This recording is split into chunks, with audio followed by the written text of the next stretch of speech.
Queridos amigos y amigas, quiero agradecer muchísimo al Colegio de Arquitectos por darme esta oportunidad de presentar a Sergio Fajardo Valderrama, un hombre realmente extraordinario. Sale de lo ordinario, sale de lo normal por las grandes cosas que ha hecho, a pesar de su juventud. Sergio comenzó su vida profesional como matemático. Él tiene una maestría de la Universidad de los Andes y un doctorado de la Universidad de Wisconsin en matemáticas. Y luego, pues ha sido un científico y un profesor, se ha dedicado gran parte de su vida a la academia y ha sido miembro de varios centros muy distinguidos de pensamiento en Colombia y ha colaborado con diferentes medios de comunicación, produciendo ideas sumamente atractivas e interesantes. Pero tal vez lo más novedoso es que un buen día él dijo: ya no quiero dedicarme a hacer o pensar sobre lo que debería ser, lo que se debería hacer, sino cómo es que se hacen las cosas.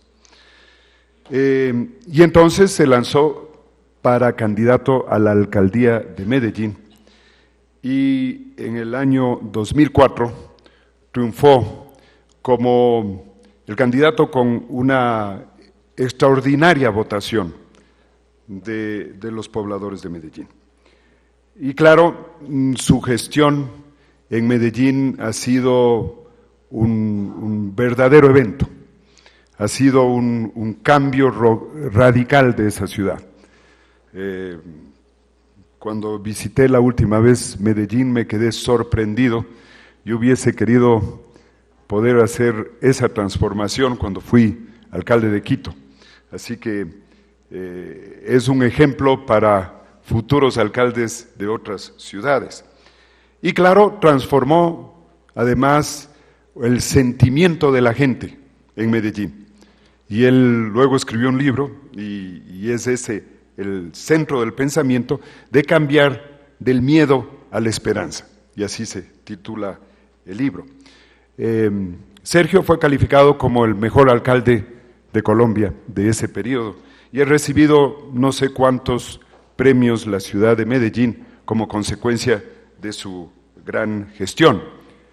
Y luego hizo su primer intento de ir ya a la política nacional y, como todos sabemos, fue candidato con Mocus a la dupleta para la presidencia de Colombia. Yo creo que tiene un gran futuro político, pero sobre todo tiene ideas maravillosas, que es lo que creo que vamos a escuchar a continuación. Así que les pido que le den un caluroso aplauso a Sergio Fajardo Valderrama.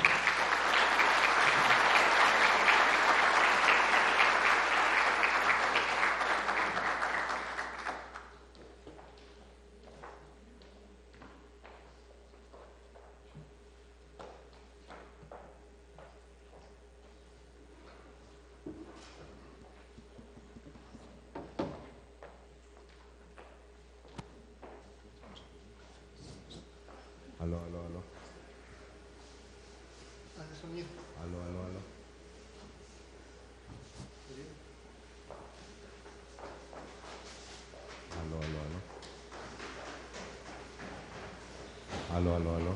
Aló. ¿Se escucha?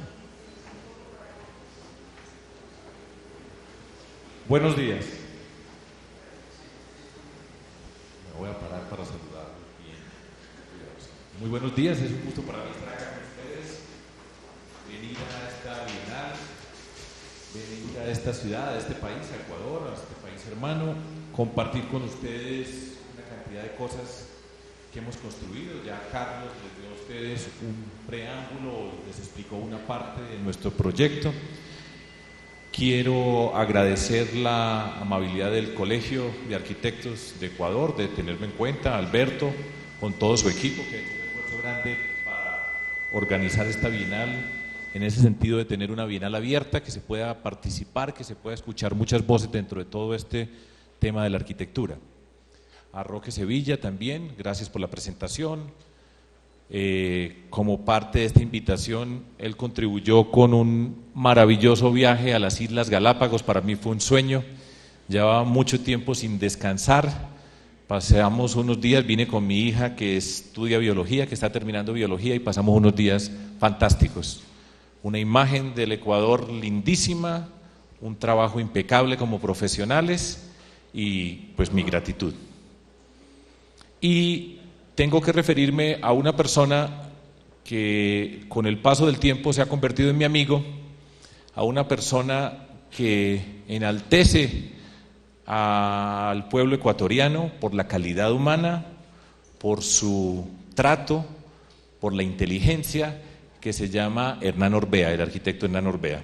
Hernán se ha convertido en un habitante más de Medellín, se acercó a nuestra ciudad, y hoy lo consideramos uno de los nuestros, por esa forma como ha compartido con nosotros, ha sido generoso con su tiempo, con la cantidad de estudiantes que han ido a nuestra ciudad, y Hernán pues se ha convertido en un embajador muy especial del Ecuador en Colombia, y por supuesto de Medellín y de Colombia ante el Ecuador y el mundo. Es para mí pues un orgullo venir a hablar acá a su tierra. Siempre me había invitado, por razones no podía un día u otro, pero Hernán, pues muchísimas gracias por esta oportunidad, y quiero además ofrecer esta charla que voy a dar a ustedes en honor a la memoria del hermano de Hernán, que falleció hace poco. Él ha sufrido, su familia ha sufrido por lo que fue la muerte prematura de un hermano, y yo sé que ese dolor de él durante todo este tiempo le ha afligido el corazón con todo lo que él disfruta y quiere, toda esta arquitectura. Entonces, lo que yo voy a decir acá lo hago en honor a Hernán y a su hermano, a su familia, como un homenaje a una persona querida por nosotros, y para mí pues es un orgullo estar con ustedes compartiendo. Lo que yo voy a hacer, y ahora ya sí me voy a sentar un rato, me caí de mi bicicleta hace 6 meses y me quebré la cadera, y ahí me ha tocado hacer un esfuerzo grande. Allá en Galápagos estuve caminando por la arena, me puse arena volcánica, en fin, entonces me ha servido bastante el viaje también para avanzar en mi recuperación, pero quiero pues compartir con ustedes algunas cosas. Pero lo primero que voy a hacer es, no voy a hablar nada de arquitectura, voy a hablar de política. Voy a hablar de política para que después lleguemos a la arquitectura como parte de un proyecto político, y ese es el sentido de la intervención que yo quiero hacer. Porque aquí arquitectos hay, y muy distinguidos por supuesto, que saben infinitamente más que yo de arquitectura, pero les voy a contar por qué estamos hoy acá, y si no fuera por esto, no estaría yo aquí hoy sentado, y es por la política. Roque más o menos introdujo un poco la razón por la cual yo estoy acá. Yo soy un matemático, voy a hablar en primera instancia, en primera persona. Yo soy un matemático privilegiado de nuestra sociedad, avancé lo más alto que podía avanzar en el mundo del científico de mi país.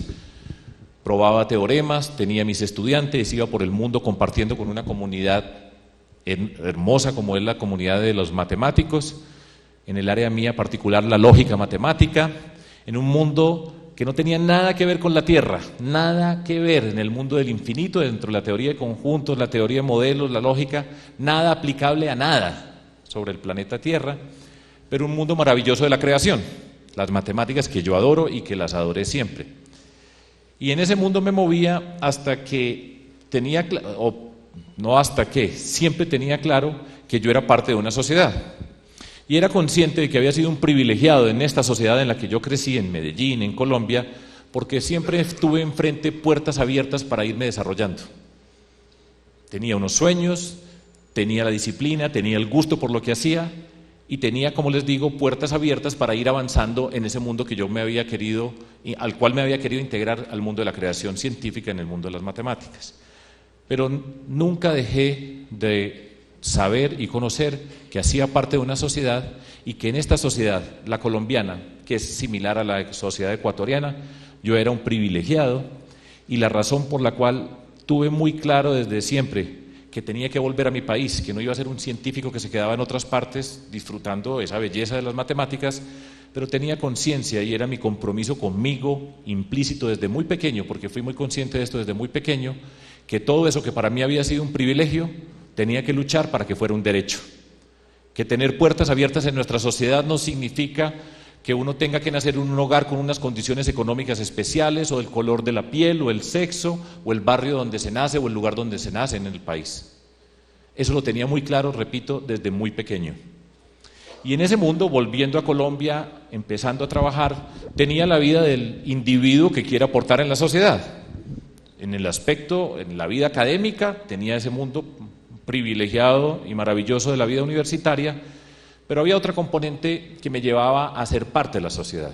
Entonces yo empecé escribiendo columnas en los periódicos, participaba en cuanta discusión posible había acerca del desarrollo de nuestro país.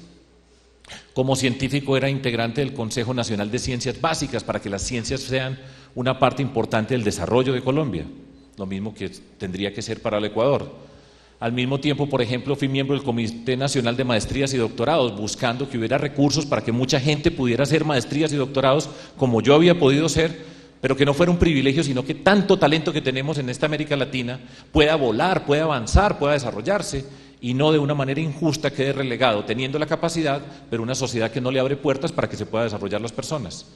Entonces participaba en todo lo que podía participar, la historia es larga, como individuo, pero después de muchos años llegaba a una conclusión, todo terminaba en debería ser tal cosa, debería ser tal cosa, debería ser tal cosa, con un fastidio grande por la estructura política tradicional, reconociendo que en esa estructura política tradicional ha habido y hay gente valiosa, pero era un fastidio que lo expresa una frase popular en Colombia que yo escuchaba desde niño, que era todos son iguales, prometen y no cumplen, todos son ladrones. No es cierta, pero casi cierta, desafortunadamente. Entonces, después de tantos años, era la insatisfacción del individuo que aportaba, que quería, pero no pasaba del debería ser, y que le dijeran a uno qué tan inteligente, qué propuesta tan maravillosa, hasta que ya viejos, con un grupo de personas en mi ciudad, regresando de Bogotá, donde viví mucho tiempo y trabajaba como profesor titular en la Universidad de los Andes, una universidad magnífica de mi país, y en la Universidad Nacional de Colombia, regresamos y dijimos, gústenos o no, son los políticos quienes toman las decisiones más importantes de una sociedad. Entonces, por más que nosotros digamos igualdad, yo puedo escribir artículos en el periódico más importante, diciendo todo lo que tenga que decir, y de ahí no pasa. Entonces tomamos una decisión en Medellín, un grupo de personas de diferente naturaleza, del mundo académico, por supuesto, siempre el mundo académico, mi vida, el mundo de las organizaciones sociales, del mundo empresarial, de la cultura, de la creación, y nos encontramos y dijimos, vamos a participar en política. No nos vamos a morir diciendo cómo debería ser esto, sino que nos vamos a atrever a participar en política para una cosa muy sencilla, para llegar al poder, y en el poder todo lo que nosotros hemos soñado, hacerlo realidad. Y entonces, ¿cómo se participa en política? Si nosotros no somos parte de una estructura política tradicional, pues lo que hicimos fue conformar un movimiento cívico independiente y dijimos, vamos por la alcaldía de Medellín. Yo lideraba todo este proceso. La primera reacción siempre fue, están locos. Es imposible derrotar esa estructura de maquinarias políticas sin recursos económicos, con un desconocimiento grande de la ciudadanía, pero nosotros tomamos la decisión y dijimos, vamos por la alcaldía de Medellín, vamos a llegar al poder y todo lo que escribimos y dijimos lo vamos a convertir en un proyecto político para hacer la transformación de esta ciudad. Repito, la expresión que siempre escuchábamos era, la más generosa son soñadores, idealistas, y yo siempre les decía, y todavía nos dicen, digo, no tengan la menor duda, si yo no fuera un idealista aquí no estaba sentado hoy, no tendría que estar haciendo nada en Quito hoy si no fuera un idealista. Nosotros nos movemos por ideales, por sueños, el mismo que desde niño quería hacer las matemáticas, pues seguíamos siendo y construyendo ese sueño. Y arrancamos entonces y vamos a hacer política. ¿Cómo se hace política si no somos de esa estructura? Si no estamos metidos en un aparato, pues nos la inventamos, nuestra forma de hacer la política. Lo primero, muy sencillo, identificamos ese grupo base de personas que teníamos afinidad, que sin duda nos reconocíamos como amigos y compartíamos, identificamos un conjunto básico de principios, unos principios básicos fundamentales que en cierta medida capturan la forma como nos relacionamos con la sociedad. Ese es el trabajo que hacemos los matemáticos. En matemáticas no se dice principios, sino que se dice axiomas, y los axiomas son un conjunto básico de verdades que tomamos nosotros, que capturen la esencia de lo que pretendemos desarrollar como una teoría matemática, y sobre eso empieza uno a construir, pero primero pone las bases, que eran los principios. Un ejemplo bien sencillo para ustedes arquitectos o para quienes sean arquitectos, el tema de la geometría euclidiana, que explicaba el funcionamiento del mundo hasta finales del siglo XIX. Esa geometría euclidiana tiene 5 axiomas, los axiomas de Euclides. A ustedes seguramente les tocó, en algún momento tuvieron que oír eso, probablemente pasando por el colegio. Los axiomas de Euclides, que eran 5 principios muy básicos. Por ejemplo, dada una recta, un punto exterior a una recta, pasa una y solo una paralela a esa recta, 2 rectas que nunca se van a tocar. Eso es un axioma. Y todo ese axioma permitía el desarrollo de la geometría, y la física que se desarrollaba tenía que ver con ese desarrollo científico. Pues nosotros hacemos los principios primero y planteamos entonces ese conjunto básico que es sobre lo cual vamos a construir. Los principios no se negocian, son la esencia sobre la cual nos paramos para enfrentar el mundo. Entonces hablábamos de principios, y están locos. Y no solamente hablábamos de principios, sino que planteábamos problemas a partir de lo que nosotros veíamos de nuestra sociedad, y empezábamos a resolver esos problemas, a plantear soluciones para la solución de esos problemas, con una condición que sabemos hacer muy bien los matemáticos. Cuando uno está resolviendo un teorema o está probando algo, tiene los principios, y cada paso que da tiene que garantizar que es coherente y consistente con los principios y todos los pasos que daba anteriormente. Y eso es lo mismo que nosotros hemos hecho en política: principios, problemas, coherencia y consistencia, y de esa manera íbamos construyendo una propuesta cívica para la ciudad. No arrancábamos definiéndonos de izquierda, de derecha, de nada, sino decíamos, esto es una forma de acercarnos, de encontrarnos. Si comparte los principios, ya estamos en la misma cancha. Y sobre eso empezamos a trabajar juntos y rompemos con una tradición habitual de tratar de ponerse una etiqueta para decir qué es. Nosotros lo que íbamos a hacer teníamos la capacidad de crear para construir respuestas, como les digo, de manera coherente y consistente. Por supuesto, lo primero que construimos fue una propuesta para la ciudad. Venimos del mundo del conocimiento. Habitualmente en política le dicen, la propuesta no importa, nadie vota por una propuesta. Lo que tienen que conseguir es los líderes en los barrios, a garantizar que tienen los votos para que cuando lleguen hagan. Pues nosotros teníamos una propuesta, teníamos un sueño, que lo habíamos construido de la manera más diversa posible dentro de ese grupo de personas y acercándonos a la vida de la ciudad, y teníamos entonces la materia prima que para nosotros era la esencia de nuestro trabajo: principios, problemas, conocimiento, soluciones a esos problemas, y con eso queríamos salir a hacer política. Lo contrario de la gran mayoría de los políticos que salen es que me voy a lanzar para ser alcalde y después vemos a ver qué es lo que se va a hacer, como si fuera un deporte lanzarse, láncese, métase. ¿Para qué? Nosotros sabíamos para qué nos íbamos a lanzar, para qué nos estamos metiendo, para llegar al poder, para hacer realidad lo que habíamos construido. Y así arrancamos, y entonces nos planteamos el problema: ¿y cómo se hace la política? 2 principios básicos que teníamos muy claros desde siempre y que va de la mano de esta forma de entender la política. Habitualmente en política se actúa bajo la expresión el fin justifica los medios. Hay que llegar y después se hace. Pero ¿cómo se llega? Pasan un montón de cosas. Yo sospecho que en Ecuador no hay nada extraordinario de decir cuántos votos compran, cuántas comidas reparten, cuántos techos reparten, cuántos buses montan, cómo montan a la gente para que vote y todo ese tipo de cosas. Nosotros, en lugar de vivir en función de el fin justifica los medios, nos apropiamos de una expresión que es contraria en el siguiente sentido: son los medios los que justifican el fin. De la forma como se llega al poder va a determinar la forma como se ejerce el poder. De la forma como se llega al poder va a determinar la forma como se hace la gestión pública. Y eso lo teníamos perfectamente claro. Entonces, con esos principios básicos, con esa forma de entender la política, empezamos a construir nuestra plataforma, nuestra acción política. Primero hay que hacer política para llegar al poder. Le estoy contando de manera muy sucinta ese camino que fuimos siguiendo. ¿Y cómo lo hicimos? De una forma muy sencilla, muy apasionante, muy exigente, que fue caminando. Nosotros nos caminamos a Medellín de lado a lado, de esquina a esquina. Todos esos lugares que ustedes están viendo ahí, que les mostró Carlos ahora en esa magnífica exposición, todo eso lo recorrimos a pie, como decimos nosotros, o a pata, como se dice también en términos populares. Y fuimos por todos los sectores y entregamos un volante. En los semáforos entregamos un volante donde estaban nuestros principios. Por lo general nunca nadie entregaba nada de principios. Pues lo primero es los principios. En un semáforo Hicimos un montón de cosas, no les voy a contar todo. Si alguien tiene alguna inquietud, después le doy más detalles. Pero, por ejemplo, cuando se ponía en rojo el semáforo, yo caminé físicamente con un grupo de personas extraordinarias que hizo parte de este sueño.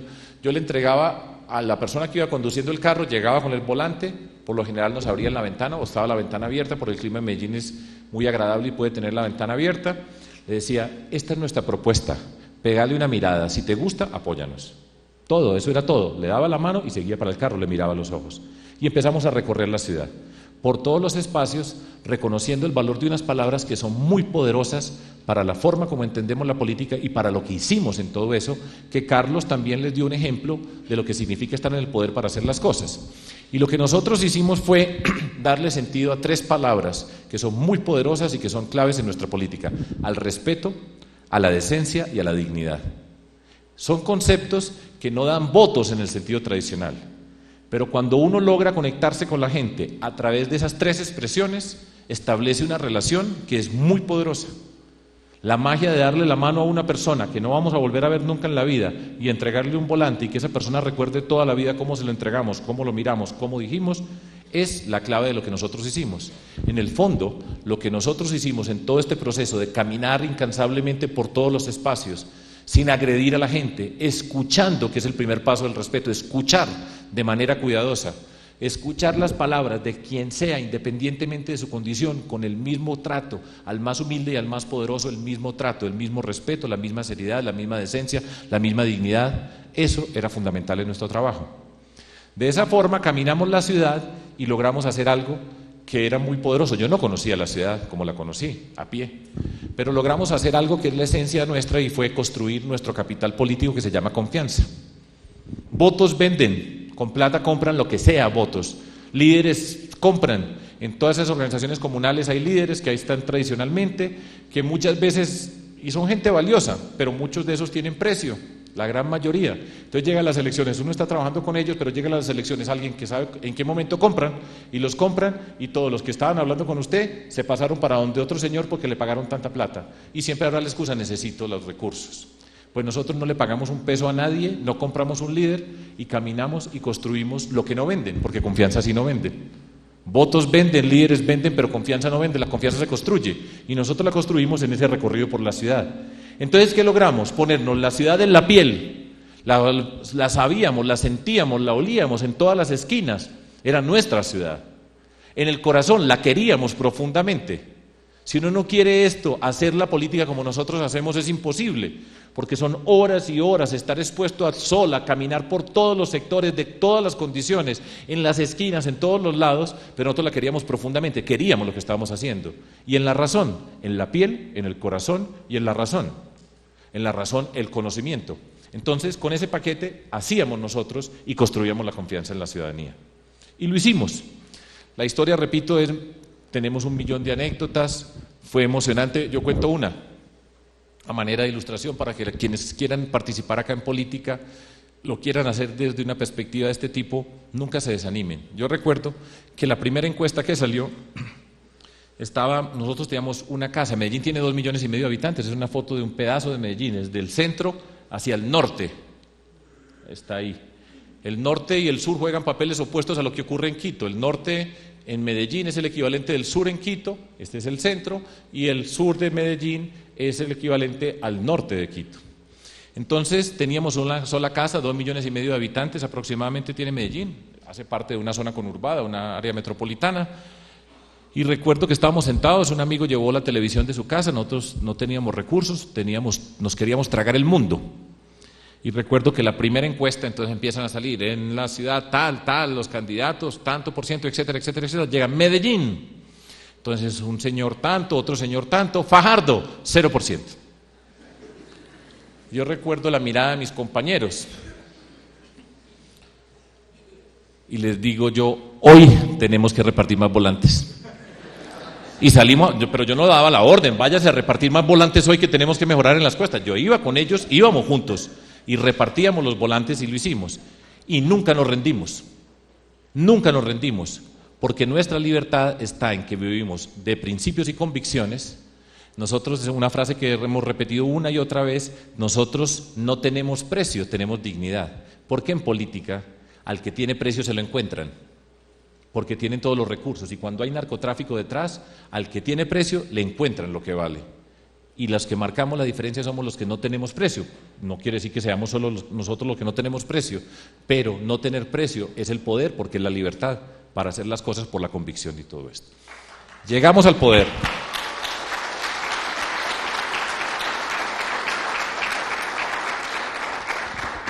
Una última anécdota. En Medellín yo estaba enfrentado a un exalcalde que ya había sido alcalde, que había sido el presidente del equipo de fútbol más prestigioso de la ciudad, el Atlético Nacional, que no es el mío, fuera de eso no es el mío es el Deportivo Independiente Medellín. Me encanta el fútbol.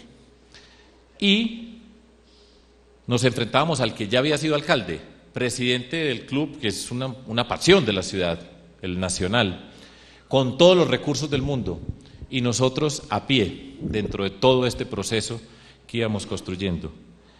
Y recuerdo que decían que yo era un profesor bogotano. Profesor, y yo recuerdo en un debate en televisión que él me decía profesor. Y yo le dije, a mí no me da vergüenza ser profesor, yo estoy orgulloso de ser profesor, he estudiado mucho más que él. Y he llegado mucho más en el título formal de hacer un doctorado, sí, pero trataba de ponerme en una condición de inferioridad, porque ante nuestra sociedad ser profesor no tiene la connotación que debería tener, y por eso estamos luchando también quienes somos profesores y entramos a la política, no tenía esa condición. Entonces a mí me decían profesor y, para rematar, bogotano. En Medellín nunca habrá un alcalde bogotano. Yo no sé cómo sea, si de pronto en Quito puede haber uno de Guayaquil o no, yo no sé, es posible. Pero es muy difícil. Entonces me decían profesor bogotano, porque yo había vivido mucho tiempo en Bogotá. Y lo que decían era que la ciudad de Medellín necesitaba un gerente en oposición a un profesor. Comparen la distinción entre un gerente, la empresa. La empresa nuestra es la ciudad, pero es un gerente, no un profesor que se viste así. Y por supuesto que sea paisa, que no sea bogotano. Pues eso era parte de las anécdotas, esa era la época fácil. Ahora los insultos son de un tamaño gigantesco, porque les demostramos que les vamos a ir quitando el poder, cada vez se lo vamos quitando más y más, en el sentido de hacer esta política como la venimos haciendo. Entonces llegamos al poder. ¿Y con qué ventaja llegamos al poder? Podíamos decir con todo el gusto una frase que mucha gente se mortificaba, porque yo decía, no le debemos nada a nadie. Qué arrogancia, qué tal cosa. Nosotros no negociamos la ciudad. Los que negocian para llegar, los que se encierran en cuartos oscuros, después llegan a vender y a entregar los intereses públicos, y por ahí entra la corrupción. Entonces llegamos nosotros. Yo no había tenido nunca en mi vida un cargo público. Entonces decían, se les acabó la suerte a estos locos. Todo lo nuestro ha sido suerte, ¿sí? De acuerdo a unos que todavía están lamentando. Pero llegamos al poder y yo nunca había tenido un cargo público. Y llegamos preparados para gobernar. ¿Por qué? Porque sabíamos qué queríamos. Nosotros nos habíamos preparado, conocíamos la ciudad, la teníamos en la piel, en el corazón y en la razón. Habíamos estudiado, construimos un equipo de personas y no le tuvimos que hacer ninguna concesión a un grupo de concejales para que nos aprobara los proyectos. Había que nombrarle a un secretario de obras públicas para que hiciera los contratos con los amigos de él y los puestos fueran para ellos. Ni uno. Nosotros dijimos, no hay un puesto ni un contrato para nadie en esta ciudad, para ningún concejal. ¿Tiene ideas? Respetamos. Construimos, discutimos y somos capaces de adoptarlas, y siempre estaremos respetando la actividad del Consejo, pero nunca bajo el criterio de que para que estén con nosotros hay que entregarles un pedazo de la ciudad que ellos saben manejar de una manera como se ha manejado tantas veces, que ha sido la corrupción que ha llevado a tanta pobreza en nuestros pueblos. Entonces empezamos a gobernar. ¿Y cómo se gobierna? Yo la primera vez que entré a gobernar fue alcalde de Medellín con un escritorio gigantesco. Yo nunca había entrado a la oficina del alcalde. Y ahí nos sentamos, pero repito, teníamos la gente espectacular. Nosotros hemos construido un equipo de personas valiosas como hay en todos nuestros países, muchos que no han participado, que han sido testigos de lo que ocurre, pero logramos llegar al poder con una votación gigantesca. Y la ciudadanía le apostó al sueño que nosotros habíamos construido, a esa confianza, porque yo no había tenido cargos. No era que yo hice esto, miren lo que yo hice, para que vean cómo se puede hacer. Y llegamos a hacer, y empezamos a trabajar. Entonces ahora les voy a contar un poco, ya después de por qué a la política, cómo hacíamos la política para llegar al poder, llegamos al poder. Y ahora les voy a contar un poco cómo es llegar a ese poder y de qué manera lo hicimos, y de qué manera maravillosa pues fuimos construyendo un sueño, y por eso el título que le damos a todo este trabajo ha sido Del miedo a la esperanza. Esa es la foto del libro que Roque señaló al comienzo, Del miedo a la esperanza, y teníamos una frase, y me voy a detener un poco sobre esa frase. Ella dice: Medellín, la más educada. Nosotros teníamos un sueño. Yo he hablado, tengo entendido que aquí hay algunas personas que hacen parte del sector público, alcaldes de algún lugar del Ecuador. Siempre les invito a que piensen en esto. Es un consejo de lo que yo aprendí, porque todo esto es la experiencia. Esto no fue leído ni estudiado en un libro para ser alcalde exitoso, no existe. Pero uno tiene una experiencia. Yo recuerdo que después de terminar la alcaldía me reuní con varios alcaldes que iban pues a iniciar su periodo. Entonces, conversando con ellos, yo les decía cosas muy elementales como las que estoy diciendo. Es muy fácil todo esto, sencillo. Hay que buscar un lenguaje sencillo para explicar con calidad, mientras eso siempre lo tengo claro en las matemáticas. La sencillez lleva a la profundidad cuando se hace de manera coherente y consistente. Entonces le decía yo: alcalde, piense usted hoy, dentro de 4 años, ¿por qué lo van a recordar o por qué la van a recordar? La mayoría no tenía muy claro por qué lo iban a recordar. La mayoría de alcaldes quiere hacer el bien, por supuesto. Entonces quiero que me recuerden porque hice mucha inversión social. Y yo le decía: alcalde, no lo van a recordar nunca. Todos tenemos que hacer inversión social, todos tenemos que recoger las basuras, necesitamos que los hospitales funcionen bien, que el sistema educativo esté bien, que no haya huecos, que la movilidad funcione, que el tráfico sea fluido, que todo lo que ustedes tenemos que hacer, todos en una ciudad. Eso no va a marcar la diferencia. Uno tiene que tener claro, por lo menos esa es desde la perspectiva nuestra, y es a qué le estamos apostando para transformar. Y nosotros sabíamos que la palabra clave era la educación. Y por eso el título era Medellín, la más educada. Yo recuerdo con unos publicistas hablando, Medellín educada, y dije: no, la más educada. No es la más educada de Colombia en este momento, por las circunstancias, pero tenemos como reto que sea la ciudad más educada. Y empezamos entonces a decirle a la ciudadanía: vamos para allá. Llegamos, construimos la confianza, estamos parados en la línea de salida, tenemos el conocimiento, tenemos los equipos, sabemos para dónde vamos, tenemos la confianza en la ciudadanía, que es nuestra riqueza, nuestro capital político, y sabemos que la forma como llegamos al poder, vamos a hacer la gestión pública y lo hacemos de manera coherente y corriente. Seguimos en el mismo espíritu. Y empezamos pues a construir este sueño. Les voy a dar algunas ideas básicas. Lo primero, nos ubicamos en el territorio. ¿Quién más que nosotros sabe sobre el territorio? Nadie más. Nadie más ha caminado más a Medellín que yo, con mucha gente de nuestro equipo. Entonces nosotros cogemos, ese es Medellín, el norte queda aquí en la mano derecha de ustedes, en la mano izquierda de ustedes, perdón, el sur a la mano derecha. Hay un río que divide el valle, que tiene montañas al lado y lado, como ustedes vieron, y lo que estamos haciendo ahí es coloreamos. La división de la ciudad está asociada por comunas, que son las regiones que están delimitadas ahí que ustedes ven, que sería como si fuera un país, que fueran los departamentos o los estados o las provincias. Dentro de la comuna están los barrios, y un conjunto de comunas se convierte en una zona. Esa es la división geográfica, la política de la ciudad. Entonces, en cada comuna le ponemos un color, va desde un verde clarísimo en la parte superior izquierda acá. Estas dos comunas, por ejemplo, esta es la comuna número 1 y esta es la comuna número 2, se llaman Popular y Santa Cruz, donde significa que el índice de desarrollo humano está en la condición más baja de todas, hasta la comuna donde tenemos el verde más oscuro, esta y esta, donde las condiciones de desarrollo humano son las más altas. Entonces nosotros nos paramos en el territorio, sabemos dónde están las necesidades del territorio, conocemos ese territorio y nosotros vamos a trabajar sobre las necesidades de nuestra ciudad, no desde los intereses de los políticos, que muchas veces no coinciden. ¿Y por qué lo podemos hacer? Porque teníamos la ciudad en la piel, en el corazón y en la razón. Y arrancamos con este mapa y sobre eso es que vamos a trabajar. Y nuestro reto político, para ponerlo en unos términos bien elementales, es oscurecer a Medellín. ¿Eso qué significa? Que se tiene que ir haciendo más oscuros los verdes y significa que vamos mejorando el índice de desarrollo humano, que es una forma de entender el modelo de desarrollo que queremos enfrentar. Y empezamos a trabajar. ¿Qué problemas enfrentamos? Lo voy a decir de manera muy sencilla. La violencia. Es dolorosa la violencia. Yo no tengo que explicar. ¿Cuánto tiempo tengo yo? Porque me da pena que me vaya a demorar mucho tiempo y después me tenga que salir corriendo al final y no hablar de arquitectura. Pero bueno, voy a hablar de la violencia. La violencia empezó en forma en nuestra ciudad a comienzos de los años 80, cuando el narcotráfico, esa bomba del narcotráfico explotó en Colombia y el epicentro fue en Medellín.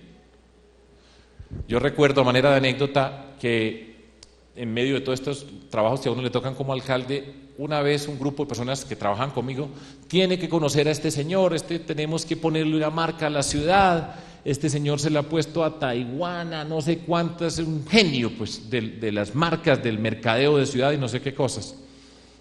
Yo decía, no hombre, que no vamos a gastar la plata en eso, que no sea cabeciduro, alcalde, que no sé qué cosas. Bueno, listo, vamos a escucharlo. Entonces vino pues a explicarlo, y después de que hizo toda la explicación yo le dije, mire señor, no tiene ningún sentido que nosotros escribamos una frase como del tipo Medellín, donde el verde enamora. La palabra Medellín, donde usted la pronuncie, tiene un significado. Es doloroso para nosotros, pero Medellín tiene una marca. No hay necesidad de ponerle cosas a esa marca, sino esa es nuestra ciudad, es Medellín. Vamos a reconocer los problemas. El primer paso para resolver un problema es reconocer que tiene el problema. Habitualmente muchos problemas no se resuelven porque no se conocen. Un caso dramático, la persona que tiene un problema con el consumo de alcohol, por ejemplo, si no reconoce que tiene el problema, no se va a recuperar de esa adicción. El primer paso para resolver es decir, tengo este problema, y empezamos a trabajar. Nosotros lo reconocemos, la violencia es un problema nuestro y nos ha hecho un daño, pero Medellín tiene una marca. Y sobre esa marca es que vamos a trabajar nosotros y no nos vamos a gastar la plata para que alguien venga con una frase bien linda, eterna primavera. Medellín es la ciudad de la eterna primavera dentro de Colombia. He descubierto que en todos los países hay ciudades de la eterna primavera.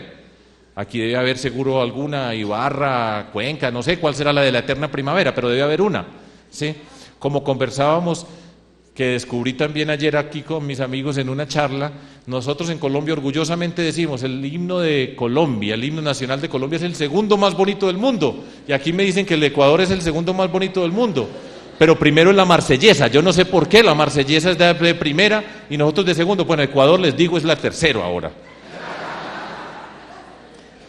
Es por molestar, que se queden con el segundo lugar. Esas son las cosas que yo no sé quién se inventó esa tontería en alguna parte. Entonces todos los colombianos somos muy orgullosos porque tenemos el segundo himno nacional más hermoso de la tierra. Los argentinos deben decir que están, aquí hay una Argentina, que ellos están sobrados por encima de los franceses. Lo digo por molestarla aquí a la arquitecta argentina que está con nosotros. Soy hincha de Argentina, digo, en el fútbol, para que quede claro. Sigamos. No se pongan bravos conmigo los brasileros, toda la cosa, pero bueno, no vamos a pelear por esas cosas. Nos fue mal a los dos en este mundial y listos. Bueno, entonces, no voy a hablar más de fútbol porque tengo la tentación. La violencia. La violencia tiene muchos impactos.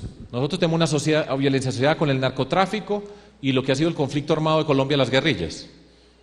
Ustedes no tienen ni narcotráfico en el sentido que nosotros hemos tenido, a pesar de que está en todas partes el narcotráfico, pero como un poder como fue el de Colombia, nosotros dolorosamente únicos, con México, que está viviendo hoy una situación dolorosa también para un país como México.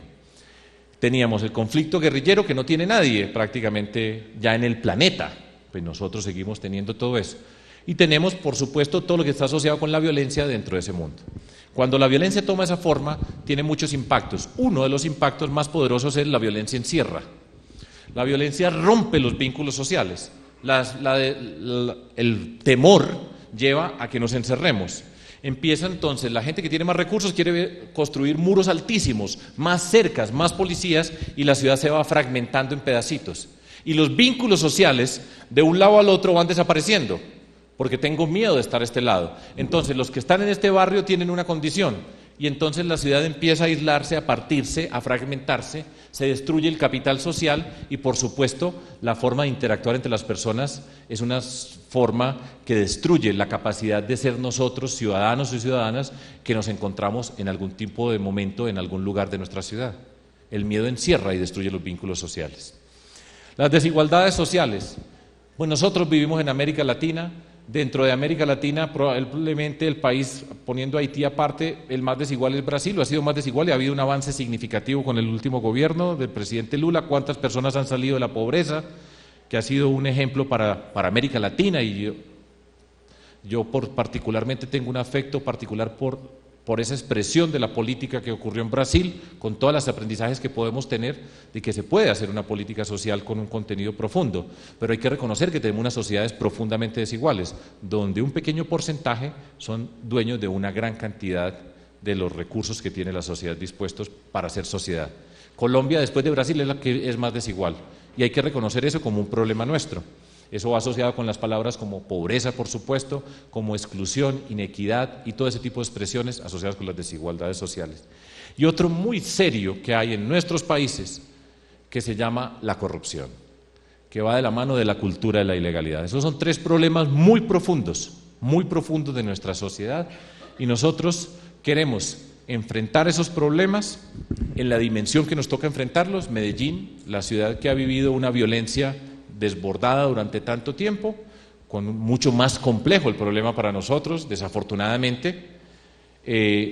Muchas veces nosotros en Colombia nos decimos, si nosotros no hubiéramos tenido narcotráfico y guerrilla, ¿dónde estaría Colombia?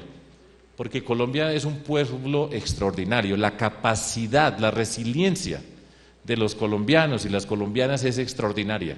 Ustedes van a Colombia y nunca ven a Colombia un país derrotado, arrugado, arrodillado. Hemos sufrido, y es un dolor muy grande que haya muertes y que haya violencia, pero es un país que tiene esa paradoja grandísima, donde ha habido una muerte, también hay una apuesta grande por la vitalidad de una cantidad de gente que tiene todas las condiciones. Ese es mi país y, por supuesto, mi ciudad Medellín dentro de todo ese contexto.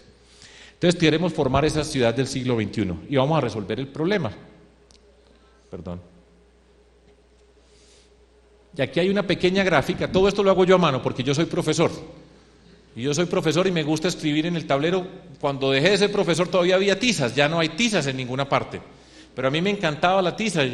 Por ejemplo, los blue jeans que toda la vida he utilizado. Había gente dentro del mundo de la política que decía que yo tenía un asesor de imagen que me decía que usara blue jeans para ser atractivo para jóvenes.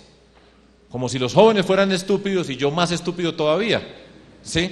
Pero los blue jeans para los profesores, por lo menos los de matemáticas, los que llegamos a hacer el tablero y cogíamos esa tiza, salía con tiza por todas partes. Pero los blue jeans tenía uno la ventaja que se hacía así y quedaban perfectos. Por eso es que yo he usado blue jeans toda la vida, porque con la tiza eran extraordinarios. Entonces me gusta explicar, y el problema que nosotros tenemos que resolver es este. No me voy a demorar mucho explicándolo, pero una idea intuitiva. Pensemos que tenemos dos árboles, el árbol de la violencia y el árbol de las desigualdades, que ya les enuncié como problema. Son dos árboles bien grandes que tenemos nosotros.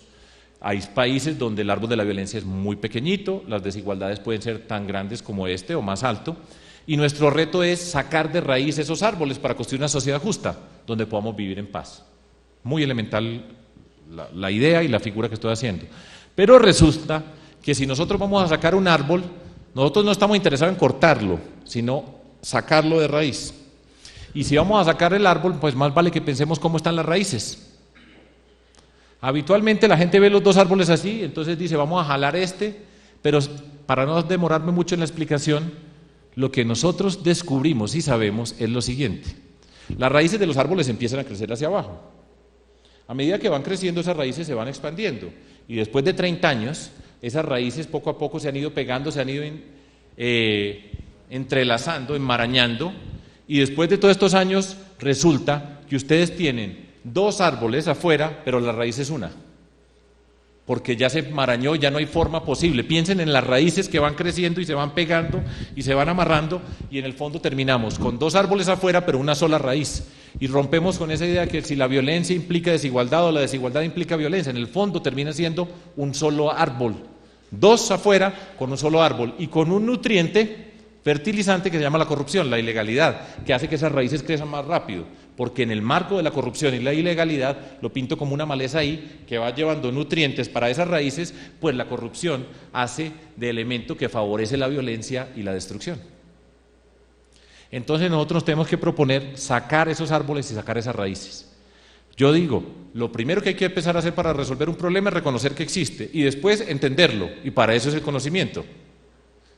Si uno no entiende la naturaleza de este problema, para nosotros, en nuestro caso particular, el problema de Quito será distinto, el de Cuenca será diferente, y así sucesivamente. Uno tiene que entender sus problemas.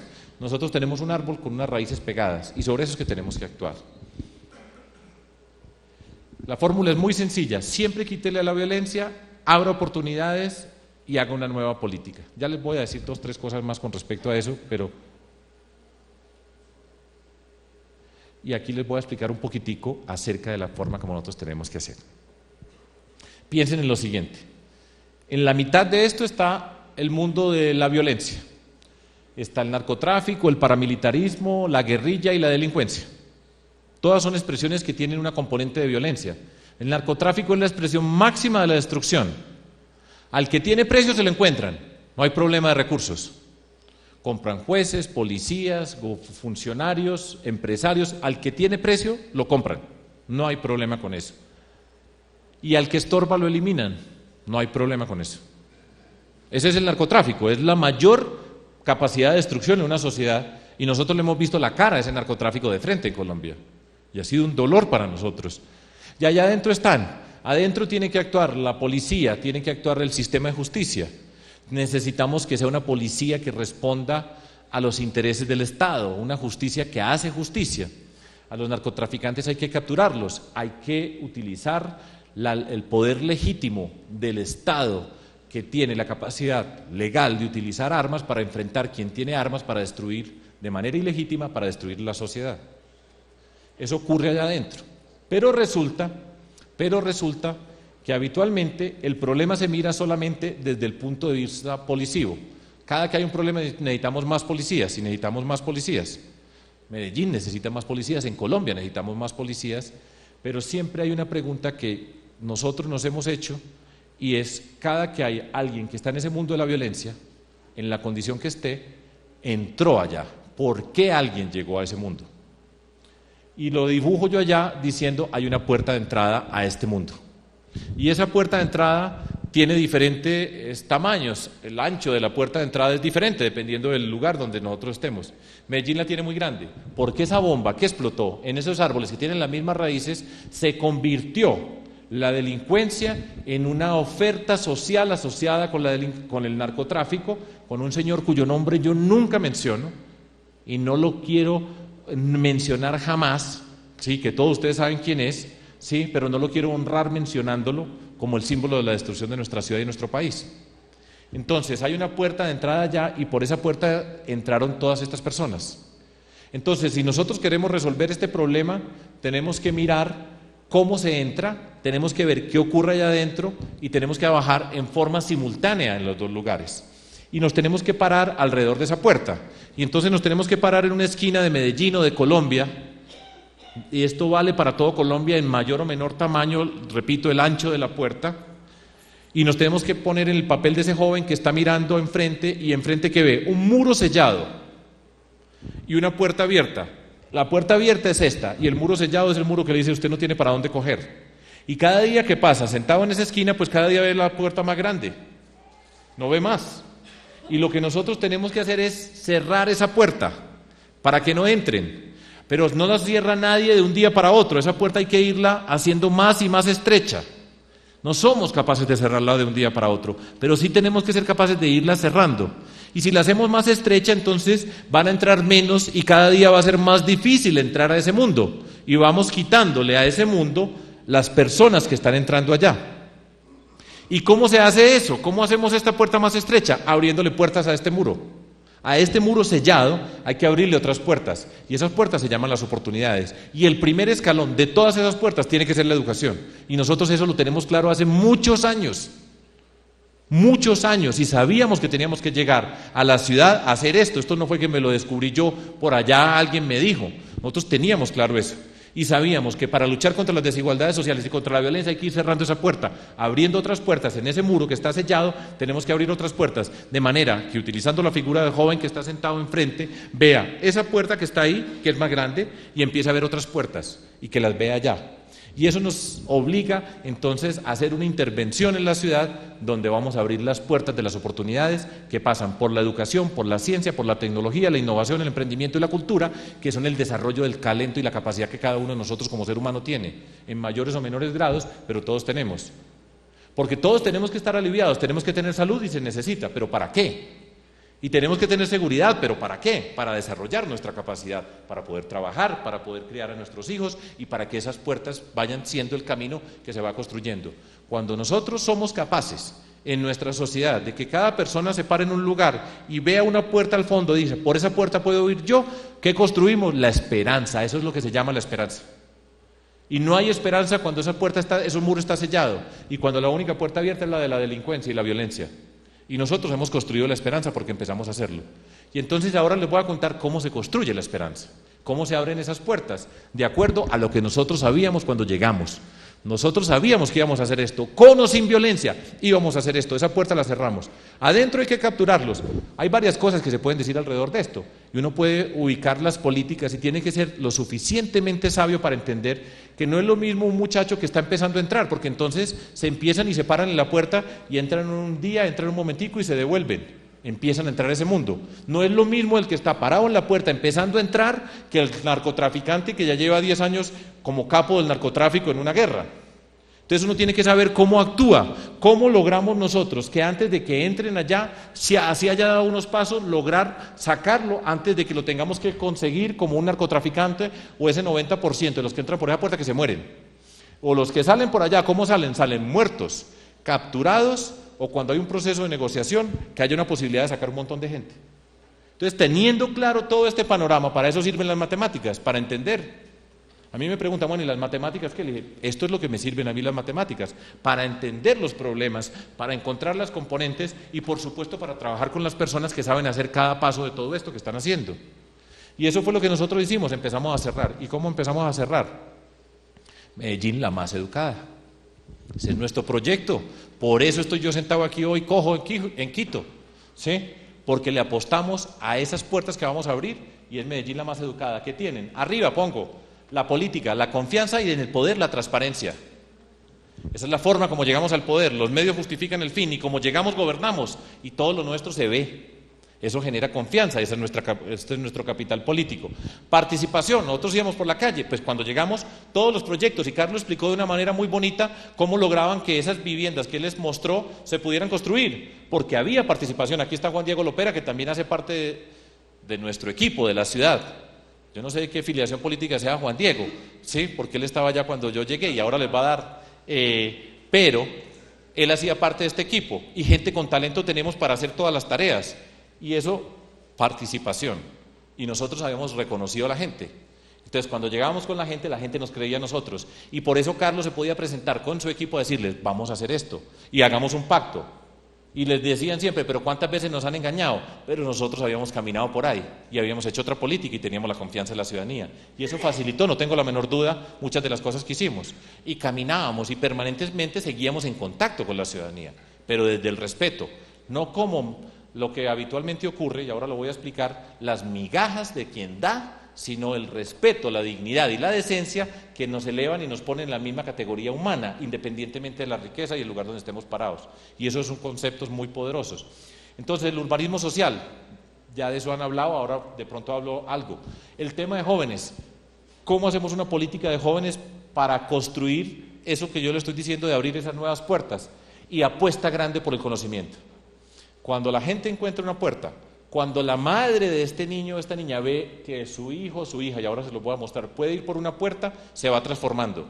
Y nosotros vamos recuperando espacio y vamos cerrando la puerta de entrada. Todavía falta. Hay momentos, nosotros estamos tratando de cerrar esa puerta de entrada, por dentro nos la están tratando de abrir. Piensen, nosotros haciendo así por fuera y por dentro tratando. La impunidad, si la justicia no funciona, y entonces uno puede entrar el que sea, y hacen lo que les da la gana, y los corruptos gobiernan, y hacen esto, entonces la gente dice, ¿y yo qué me tengo que preocupar? Si no le pasa nada a nadie, pues esa puerta me la están abriendo más, porque dice, entre tranquilo a la delincuencia en cualquier forma. Entonces tenemos que luchar para cerrar con toda la fuerza y que por dentro no nos estén haciendo repulsa, sino ir avanzando en ese proceso.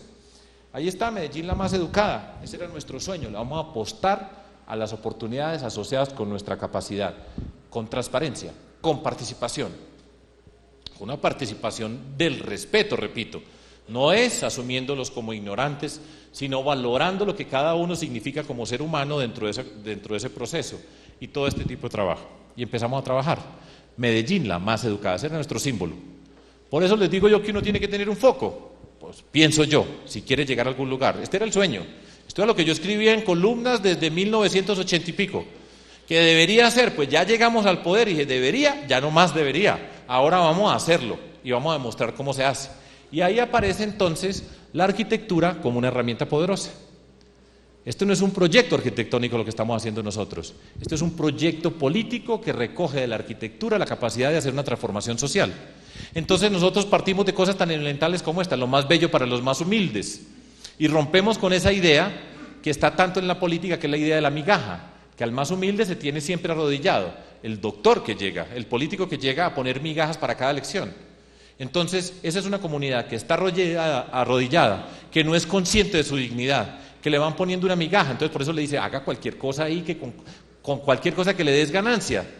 Y rompemos con esa idea de la gente, de las comunidades arrodilladas con la mano extendida para ver qué les vamos a dar, porque nosotros no tenemos que arrodillar a nadie, todos tenemos esa capacidad y eso está implícito en nuestro trabajo, y por eso decimos lo más bello para los más humildes.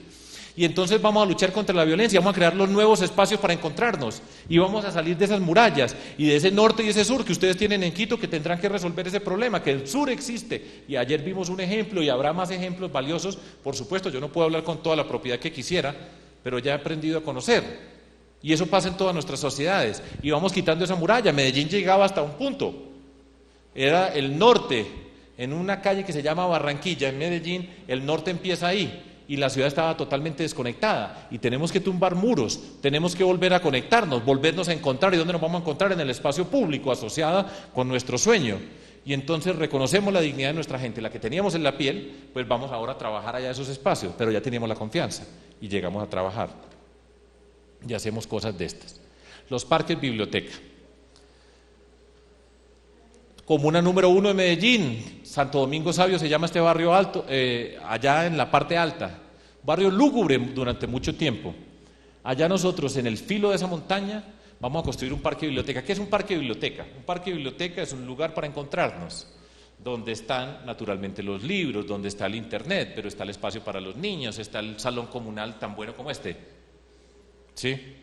Está el espacio para la ludoteca, que es el que niños y niñas, está el espacio para la comunidad para que se pueda reunir, está un montón de lugares donde pueden encontrar las condiciones para desarrollar su capacidad. Es un lugar que quien entre allá se siente digno como persona, se siente orgulloso de lo que al lugar donde está entrando y siempre va a encontrar respuesta para su capacidad. Ese no es un lugar para que los que estaban en la guerra se vayan para allá. Este es un lugar donde un niño y una niña que entre allá, la probabilidad de que entre por esa puerta es ínfima. Estamos abriendo otra puerta y lo estamos sacando. Nos toca persistir, pero un niño y una niña que entra a ese espacio, yo creo que es muy difícil que después vaya a llegar al mundo de la delincuencia a destruir. Y eso es parte de lo que nosotros estamos haciendo. Y nos planteamos el problema de coger a Medellín y empezar a crear estos espacios, centralidades en el lenguaje de ustedes los arquitectos y las arquitectas, ¿sí? Y empezamos a construir un punto de encuentro, pero vamos de la mano del concepto de dignidad. Lo más bello de la ciudad, allá en ese espacio donde no entraba nadie, donde eran las migajas. Pues ahí compramos un montón de casas. Carlos ya les contó lo que significa comprar casas. Juan Diego Lopera, que está aquí, también participaba en todo ese proceso, y allá compramos, tumbamos las casas, no le hicimos nada a la gente en el mismo sentido de Carlos, y empezamos a construir esto, y vamos a construir, y así terminó el Parque Biblioteca España. Ahí está el Parque Biblioteca España, todos estos tolditos que son el programa de emprendimiento social. En los barrios más humildes nuestros la gente tiene capacidad. No salimos de la idea de incapacidad o de la informalidad, ayudar a conformar pequeñas empresas. Y cada techito de esos en principio es una pequeña empresa, y muchas de ellas mujeres que son muy importantes en nuestras comunidades, que se liberan las mujeres y le apostamos al desarrollo de las mujeres y tiene un impacto muy grande en todo ese tipo de comunidades. Y ese es el Parque Biblioteca España. El Parque Biblioteca España se ha ganado yo no sé cuántos premios, el arquitecto Giancarlo Massanti, que va a venir aquí, creo que mañana va a estar acá, él fue quien lo diseñó. ¿Y por qué se lo ganó? Porque era el mejor, no porque era amigo mío, que no lo conocía. Entonces nosotros no estábamos en el poder para repartirle las obras a los amigos, sino se lo ganó, que ni siquiera es de Medellín, y se lo ganó, mírenlo, ahí está ese edificio, se ha ganado el premio de la mejor obra de arquitectura de Iberoamérica, en el barrio más pobre de Medellín. ¿Y por qué se hizo ese parque biblioteca allá? Porque nosotros llegamos al poder, porque nosotros habíamos dicho, nos lo habíamos soñado, y allá lo hicimos, y fuimos nosotros, y nadie más lo había hecho allá. Y es un proyecto de intervención social. Entonces había gente que me decía, ¿pero para qué se gasta toda esa plata allá? Cuento una pequeña anécdota. ¿Tengo tiempo para contar anécdotas o no? Bueno, yo voy a contar una pequeña anécdota. Ustedes ven esas piedras, Algo que algunos de ustedes saben, yo soy hijo de un arquitecto. Mi papá es un arquitecto. Y yo desde niño acompañé a mi papá y lo veía en el taller dibujar en el papel mantequilla, porque los arquitectos de antes sí sabían dibujar. ¿Sí? Ahora todo es AutoCAD y todas esas cosas, ¿cierto? Pero mi papá dibujaba en papel mantequilla y lo veía y me parecía fascinante. Y yo sé hacer dibujar el edificio Coltejer. Mi papá fue uno de los arquitectos que diseñó ese edificio. Yo sabía hacerlo y sabía poner un punto de fuga y para hacer la perspectiva y todo eso. ¿Sí? Bueno, entonces siempre fue el respeto por el conocimiento. Yo nunca como alcalde me metí a decir, lo único que les decía, yo le contaba esto a Hernán, pónganle agua, porque el agua es un factor de alegría para niños y niñas en ese tipo de espacios. Bueno, esa tiene unas piedras que hay que traerlas de una cantera, son unos pequeños, como unas tabletas de piedra, que hay que conseguirlas cerca de Bogotá. Bogotá queda a más de 400 kilómetros de Medellín, y había que llevarlas todas de Bogotá a Medellín. El lío para traer todas esas benditas tabletas de piedra de Bogotá a Medellín, ustedes se pueden imaginar el problema, y subir hasta este lugar. Entonces no faltó el que me dijo, pintemos eso de negro que nadie se va a dar cuenta. Dije, no le quitan una tableta mientras yo esté vivo, le ponemos esas tabletas de esa piedra que son costosas, lo que sea. Y yo no dejaba que le fueran a cambiar las especificaciones a eso. Un lío para construirlo. Muchas veces ustedes saben que los arquitectos diseñan, pero después para construir lo que diseñan ustedes es un lío. ¿Sí? Pues tiene líos allá en la parte superior, ¿sí? Pero se ha hecho y los problemas son para resolverlos. Pues yo recuerdo muy bien que para coger, como decimos nosotros, yo no sé cómo se diga acá, para coger una gotera es lo más difícil que hay en la tierra. ¿Cómo se dice acá? Coger una gotera. Bueno, ese es el problema más grande, pero imagínense una gotera allá. Ese es un lío y además después salen los concejales a decir no lo hicieron bien. ¿Cierto? Porque a eso es lo que les gusta a unos. Sí, mire, aquí hay una gotera, Fajardo mal alcalde. Pero bueno, eso no importa. Ese espacio se ganó y se ha ganado todos los premios. Mañana tienen el arquitecto acá. Y eso fue lo que él concibió como proyecto, se lo respetamos y hoy es un símbolo poderoso de la ciudad. Hernán, con toda una gran cantidad de estudiantes lo han visitado, las personas que han ido a Medellín han ido allá. Y es muy bonito que en Medellín la gente quiera montarse en Metro Cable para ir a ver un parque de biblioteca. En el barrio más pobre de Medellín, allá no entraba un alma. Y allá van turistas a ver, y ve caminando uno y va montando. Entonces al señor que tenía esa idea de que vamos a poner Medellín, el mundo de la pasión de lo verde, decía, esta es la Medellín que nosotros le tenemos que mostrar al mundo, la Medellín que es capaz de transformarse, que entiende sus problemas y da soluciones. Y eso es un testimonio del talento de nuestra gente, de los equipos, de las personas que le hemos puesto la vida a esto. Y por eso podemos salir por todo el mundo orgullosamente a decirlo. Más fotos desde allá arriba. Este es otro parque biblioteca, este es el Parque Biblioteca León de Grave, también lo diseñó Masanti, se lo ganó. Este es otro parque biblioteca en la Comuna 13 que está siempre asociada con la violencia, este se lo ganó Javier Vera. Este es otro parque biblioteca en el sector de la Quintana, es muy lindo, está sobre una quebrada, se lo ganó el arquitecto Ricardo Larrota. Ustedes ven la flecha, cada uno de estos lugares está escogido con todo el rigor. ¿Dónde queda? Nosotros no vamos a decir, aquí sacamos muchos votos, hagámosle un parque biblioteca. Nosotros sabemos a dónde tenemos que ir como un factor de transformación social. No era para pagar favores políticos. Y este es otro parque biblioteca que lo diseñó un arquitecto japonés, Hiroshi Naito, porque la Universidad de Tokio nos dijeron que quería colaborar con Medellín y nos explicó el embajador que tenía una facultad de arquitectura muy buena. Entonces, ¿qué hicimos nosotros?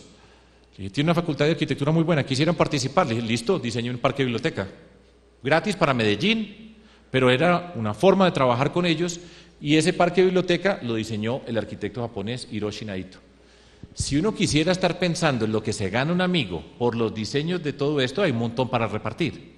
Una clave detrás de todo esto, y por qué hay 5 hechas cuando nosotros terminamos. Hacer 5 de estos no es fácil. Pasar por comprar, diseñar, ubicar, hacer, ponerlas a funcionar y entregarlas. ¿Por qué las hicimos? Porque no nos robamos un peso. Si se roban el 10% o el 15% o el 20%, todavía la estaban haciendo. Pero nosotros no nos robamos un peso Y por eso podíamos decir, aquí entró este peso, aquí está este peso en estas tabletas, y podíamos rendir cuenta de todos nuestros actos. La corrupción, lo que se roba son los parques biblioteca, y la corrupción lo que se roba son las oportunidades de los más humildes, que nunca se dan cuenta, porque recibieron una migaja a cambio, y ese es el engaño y esa es la trampa de la corrupción, porque nunca las comunidades saben lo que se merecen y lo que deberían recibir, sino que se lo cambiaron por una migaja, y fuera de eso tienen que arrodillar a darle gracias a que les dio la migaja. Cuando nosotros llegamos con esto, la gente dice, ¿por qué hicieron ustedes eso? ¿Cómo hicieron? Yo recuerdo en Suiza, me invitaron a participar en el Foro Económico Mundial, donde se reúnen los más poderosos, los más ricos de la Tierra, en Davos, Suiza.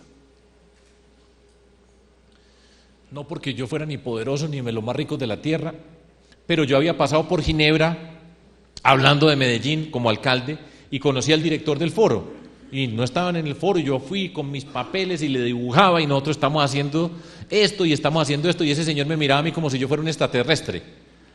Me dijo, yo lo invito. Le dije, listo. Y entonces allá me aparecí, en medio de la nieve, en los Alpes, bellísimo el panorama y todas esas cosas. Y recuerdo que una periodista de allá, nosotros decimos en Colombia una mona, rubia, catira, yo no sé cómo se dice aquí, bueno. Y entonces me miraba a mí y yo sentía que esta mujer decía, eso tiene que ser el narcotráfico. ¿Cómo es posible que en Medellín, Colombia, sí, tengan cosas tan bellas? No se concebía que nosotros podíamos tener la belleza y hacer parte de la estética, parte de una transformación social. Nosotros no podemos tener cosas bonitas, eso era solo un privilegio de ellos. Así como en la ciudad no podía haber la belleza más grande en el barrio más humilde, para ellos desde fuera no podía ser que en Medellín hubiera algo más bonito que todo lo que hay en Suiza. Y lo hicimos nosotros, con nuestros recursos, sin robarnos un peso, con los impuestos de nuestra gente. Pero les quedaba muy difícil tragarse esa, ¿sí? Yo le explicaba con toda la calma, pero pues yo le veía los ojos y decía, no, eso no puede ser posible lo que está diciendo este señor. Pues ahí está Naito, que hizo esto, han ganado premios de todo tipo, es un orgullo para nosotros, y digo, todo esto tiene una obra social detrás. No es el edificio que se hizo para que llegaran, sino, y para la comunidad saber que es público y que se ganó un premio y que allá van a verlo, eso es un mensaje muy poderoso. Y allá se lo ganaron y ese pues es un diseño lindísimo, a mí me encanta. Entre arquitectos pelean por todo. Y hay unos que no se pueden ver con los otros y les parece horrible, le dije, a mí no me importa nada, eso está lindísimo y vamos para adelante porque no tenemos tiempo para ponernos a discutir sobre eso. Ahí están, miren los asentamientos allá encima de la montaña, todo eso son asentamientos informales, ilegales. Otro colegio en otra ladera, Carlos ha hablado de, nosotros tenemos esta situación. Otro colegio en otra parte, otro al lado del parque biblioteca, otro, otro,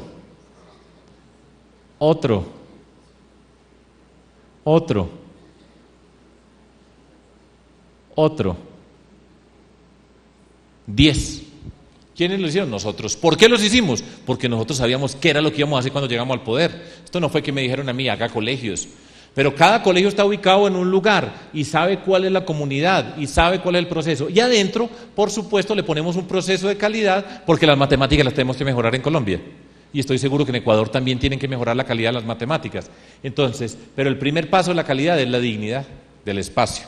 Y sobre eso empezamos a transformar las comunidades donde la violencia había sido una marca, pues empezamos a llegar y esa es la política. Y la arquitectura, entonces, ¿qué es? No es un proyecto arquitectónico, es un proyecto social. Y a mí me dicen, ¿pero quién dijo que por un edificio bonito? Le dije, porque la calidad, es el primer paso de la calidad, perdón, es la dignidad del estudiante. Y el estudiante que tiene autoestima aprende matemáticas mucho más rápido. De eso no tenga la menor duda. Que en una choza vuelta a nada, aprende más fácil matemáticas aquí y tiene un efecto sobre toda la comunidad de transformar todo su entorno.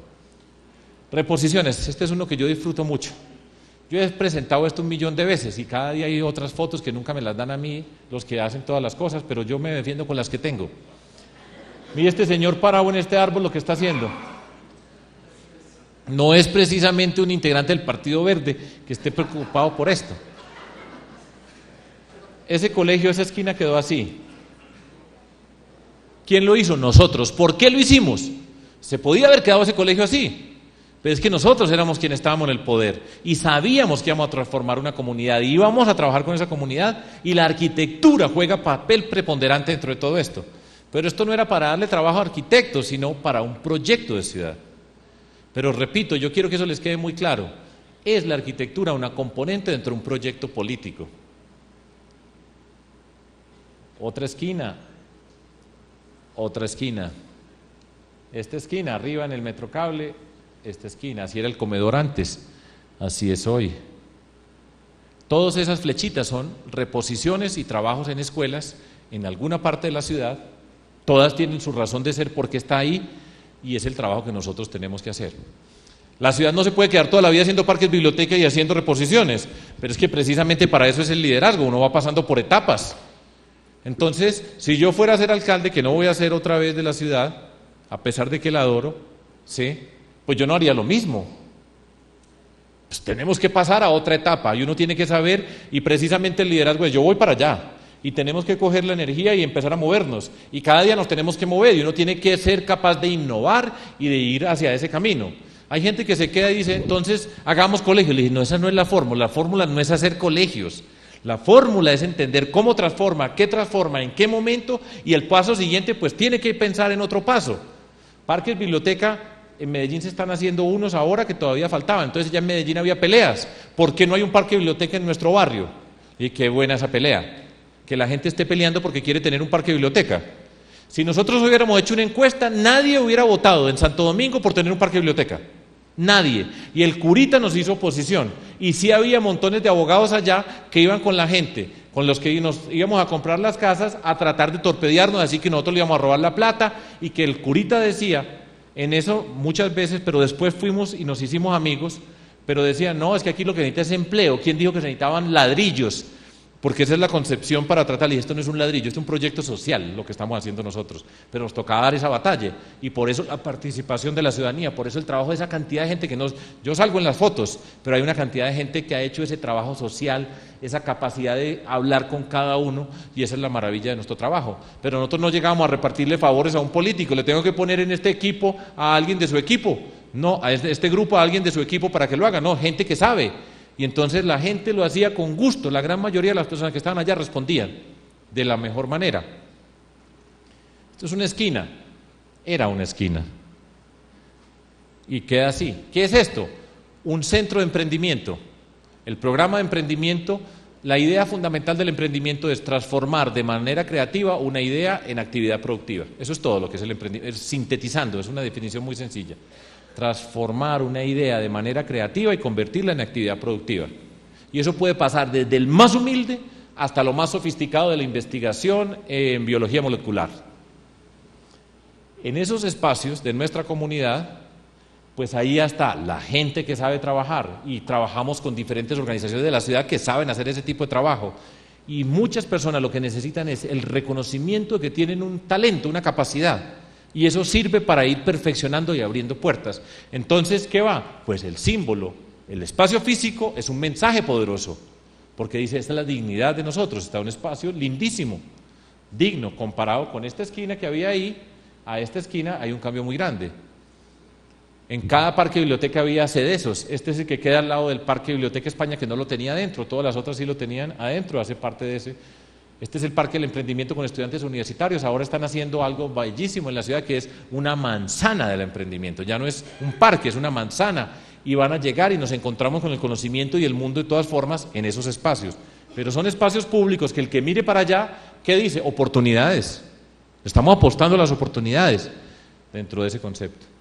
Este es el Parque Explora que diseñó Alejandro Echeverri, que debía haber venido acá, pero no perdió el avión ayer por una bobada.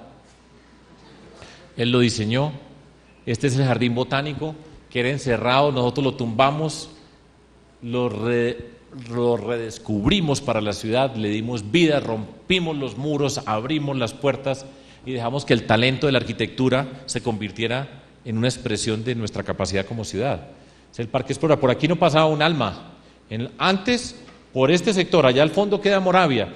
En Medellín, esta parte ya era del norte de Medellín, por donde no iban los del sur.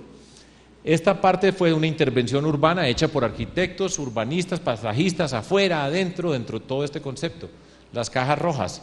¿Y por qué se hizo ese Parque de la Ciencia y la Tecnología? A mí me da mucha pena, pero lo tenemos que decir porque yo era el alcalde, porque nosotros estábamos luchando porque la ciencia y la tecnología tienen que ser parte del desarrollo de nuestra ciudad, pero allá van sin ninguna condición, los niños y las niñas de los colegios van allá independientemente de que el papá tenga o no tenga recursos, que el colegio sea público o privado, y empezamos a hacerlo. ¿Y el talento de quién? La gente nuestra tiene todo el talento para hacer lo que quiera, simplemente hay que ponerle en el camino que es. Un acuario bellísimo se hizo allá y buscamos siempre cooperación de Guadalajara, en México, acompañaron, etcétera, y es un sitio turístico de la ciudad.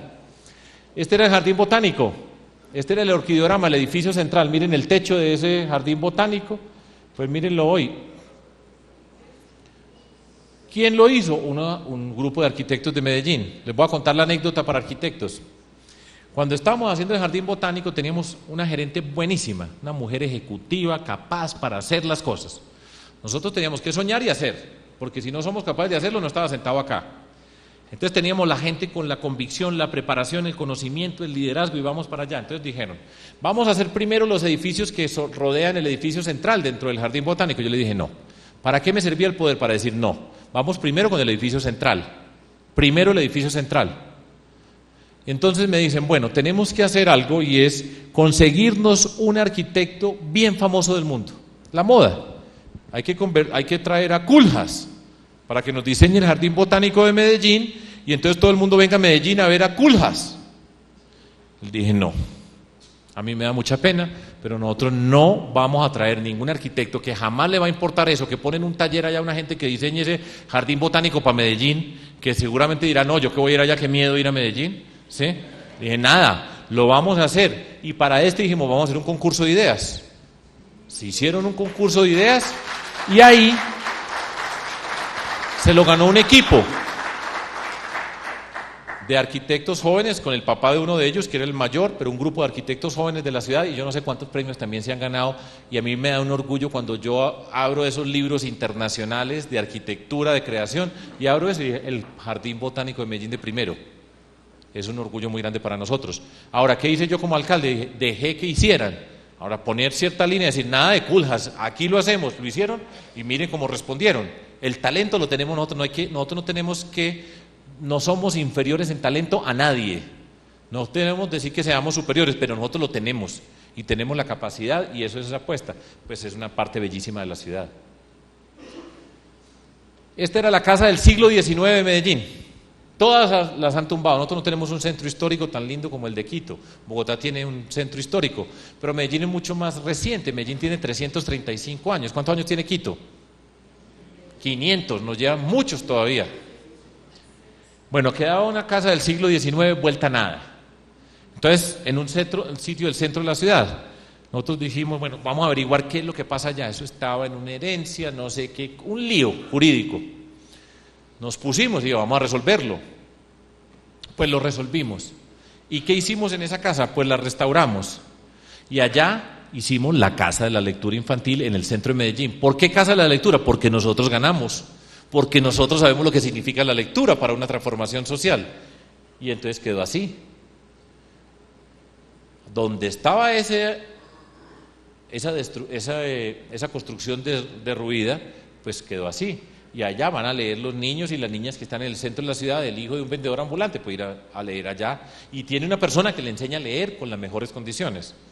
¿Qué tan lindo eso? Sí, muy lindo, y es que es a propósito, es la dignidad de la lectura y es la dignidad de las personas que entran a ese espacio.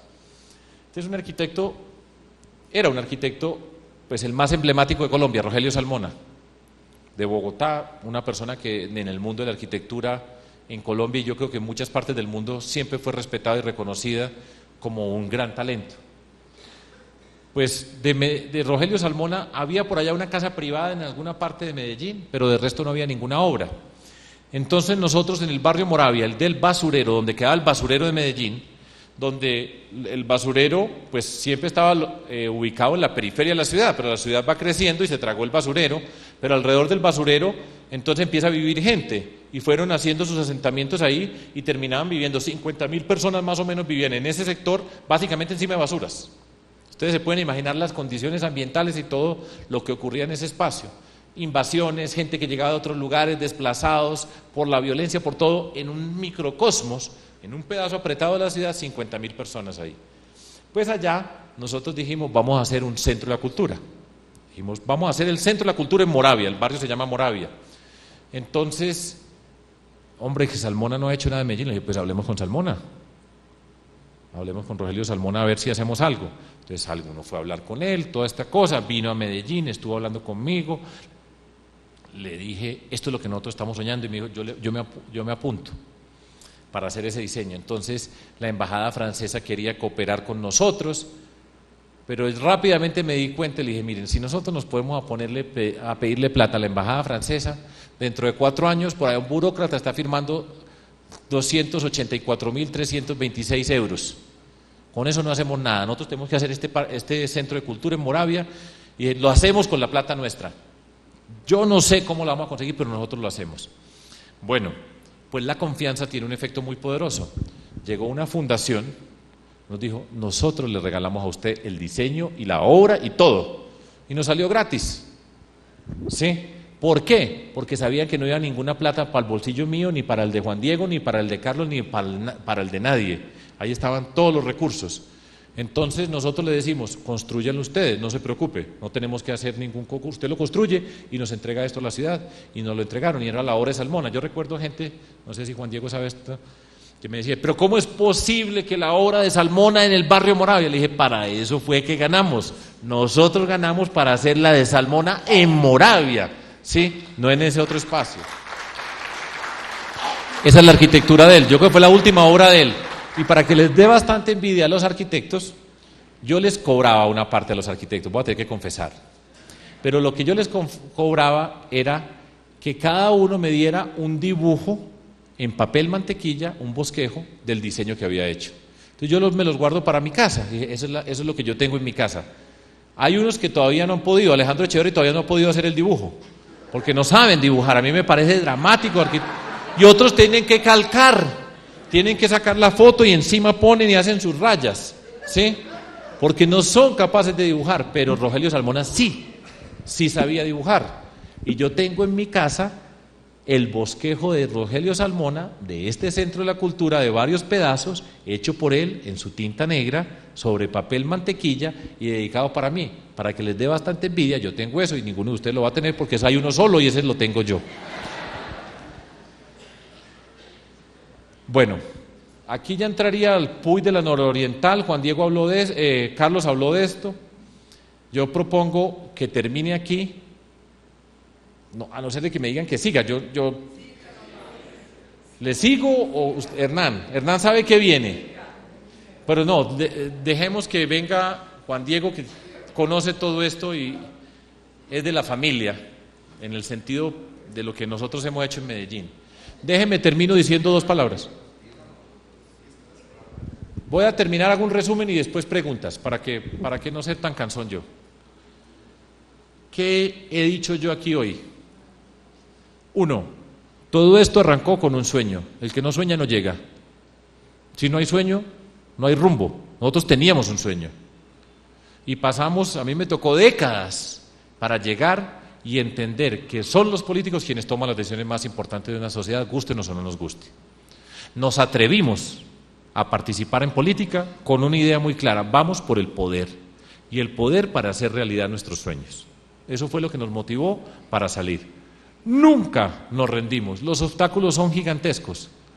Repito, aquí hay personas jóvenes que quieren empezar, o personas mayores como yo que nos encontramos, pero siempre nos movía a nosotros una convicción muy profunda acerca de lo que nosotros habíamos soñado. Y por eso nos aguantamos todos los obstáculos, de todos los tamaños, cada día son más grandes, porque nos convertimos en una amenaza muy grande en Colombia. Pero nosotros nunca nos retrocedimos ante un obstáculo, en ningún momento. Y hemos pasado por momentos amargos, difíciles, pero nunca retrocedimos, y yo puedo decir con orgullo que mientras yo estaba ahí, nunca hemos violado un principio. Nunca. Y esa es la riqueza que tenemos. Y los ataques, repito, que me hacen a mí en particular, son grandísimos, porque tratan de destruir lo que nosotros tenemos, que es la confianza. Y esa confianza es nuestro capital político y esa es nuestra riqueza. Y nos metimos a hacer política. Hicimos una política donde los medios justifican el fin, que se traduce en decir de la forma como se llega al poder, así se hará la gestión. Por eso pudimos hacer nosotros esto. Nosotros no teníamos que repartirle ningún porcentaje del presupuesto de la ciudad a nadie y todos los recursos están ahí. Y entonces establecimos una relación con la ciudadanía en la piel, en el corazón y en la razón. Y llegamos al poder y esa confianza que construimos la multiplicamos y es la transparencia, es la participación ciudadana, es plantear los problemas, es ser coherente, es explicar, que es la filosofía del respeto, explicar. Yo soy un profesor y siempre estoy explicando, siempre. Hacemos política explicando y nada más satisfactorio para quienes somos profesores, para quienes han sido alumnos, en el momento en que uno entiende. Yo, como matemáticas, piensen, ustedes traten de recordar a algún profesor o profesora que ustedes recuerden con algún cariño especial y tengan la certeza de que ustedes con esa persona sentían una satisfacción particular cuando explicaba y hablaba. Y eso es poderosísimo y con el más humilde funciona y el más poderoso también, porque es el terreno del respeto, ser capaz de hablar en el lenguaje que corresponde para hacer la transformación que corresponde. Y llegamos al poder, y en el poder que hicimos lo que habíamos soñado. Y utilizamos entonces ese sueño y utilizamos todas las herramientas, empezando por un equipo de personas extraordinarias que ha trabajado en todo este sueño de la ciudad, que estaban en la administración y no hacían parte de nuestro equipo, que llegamos a la administración y que fuimos capaces de trabajar juntos y que fuimos capaces de mantener ese espíritu que es la esperanza. Lo que nosotros construimos después de todo fue la esperanza. Eso no queda de por vida, hay que cuidarla, la esperanza hay que cuidarla, porque la esperanza se puede acabar también. Y ha pasado en muchas oportunidades, pero lo que nosotros hicimos fue construir eso. Después ganó el alcalde actual, viene de nuestro movimiento y seguimos avanzando. Y los locos de hace 11 años, pues miren dónde vamos. Y el reto que tenemos es mantenernos, ser capaces de manejar el poder, no enfermarnos del poder, que es una enfermedad muy peligrosa y muy miedosa. Mantener los pies en la tierra, mantener el poder de la ingenuidad, mantenernos con la capacidad de soñar, mantenernos firmes con unos principios y no sucumbir a los encantos de ese poder que tantas personas tan valiosas han caído en algún momento porque tarde o temprano les encontraron el precio. Y nosotros, nuestro reto es nuestra libertad y nuestra capacidad de transformar es no tener precio. Muchísimas gracias.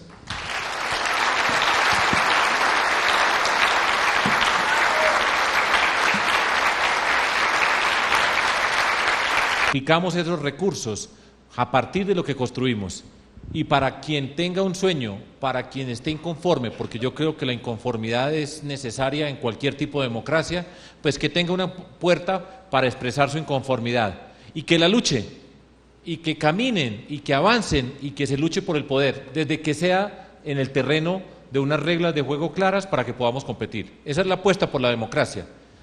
Sí, eso es lo único que yo puedo recomendar. Si estás aburrido, no te conozco, ¿cierto?, que es legítimo y puede tener todas las aberraciones, métase y gáneles y llegue al poder y que reclame por unas reglas de juego claras. ¿Alguien más? La compañera.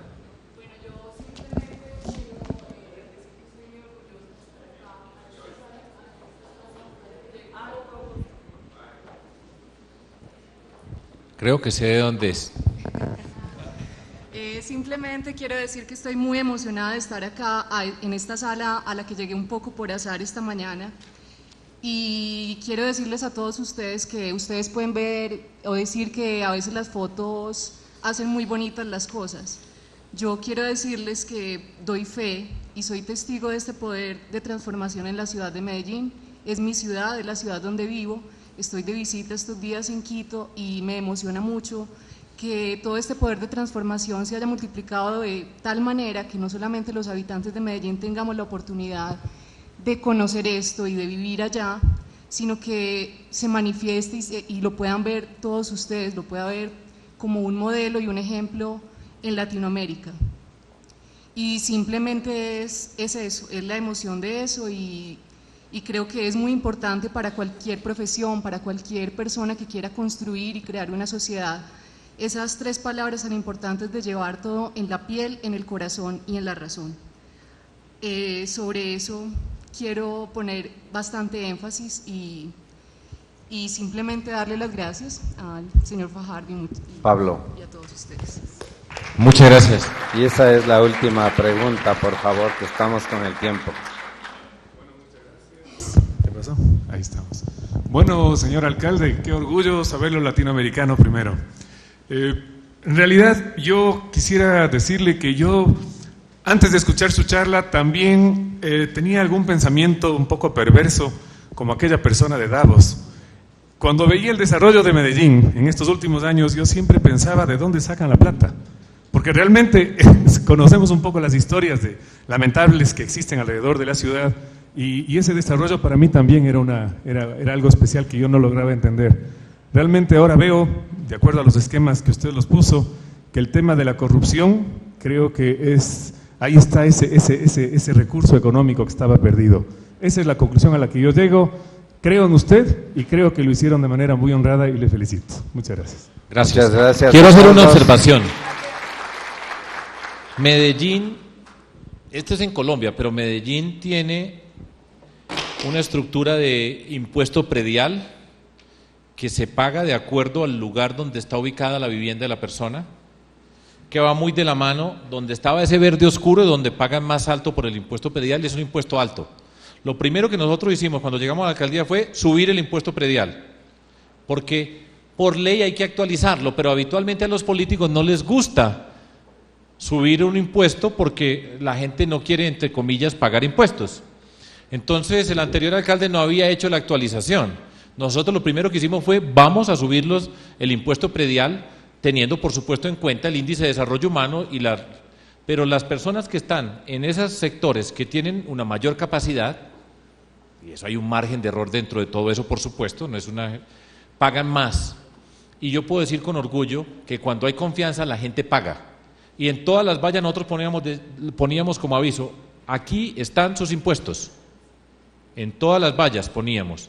Y explicamos a la ciudadanía por qué le apostamos a la cultura, cómo le apostamos a la cultura como parte de la transformación, a la ciencia, etcétera. Y la gente paga. La mayoría de la gente paga y lo hace con gusto cuando ve que nos están robando la plata, no siente que nos están robando. Entonces Medellín tiene una cultura de un impuesto predial. Las actividades de industria y comercio también son un impuesto que recaudamos en la ciudad. Y hay una riqueza acumulada de la región, que son las empresas públicas de Medellín. Es la empresa de servicios públicos que tiene que ver con el agua, con la energía, con la telefonía, que ha sido construida desde hace 55 años, no fue por nosotros.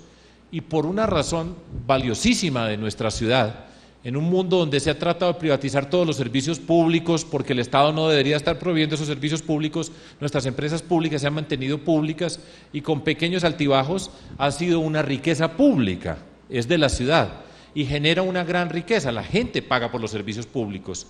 Lo señalaba Carlos, y hay dificultades para personas de condiciones pues que tienen de pobreza, donde es muy complicado pagar, pero la mayoría de las personas que puede pagar, paga, y eso es parte de ese ahorro que tenemos nosotros, y nosotros cogemos ese ahorro y lo hacemos en intervenciones sociales. Entonces la ciudad, independientemente de nosotros, también ha construido una historia que es justo reconocer. Hay un sentido de pertenencia en la ciudad, y cuando la gente tiene confianza, por eso yo digo, la confianza es el capital político más grande. Donde hay confianza se puede hacer transformaciones.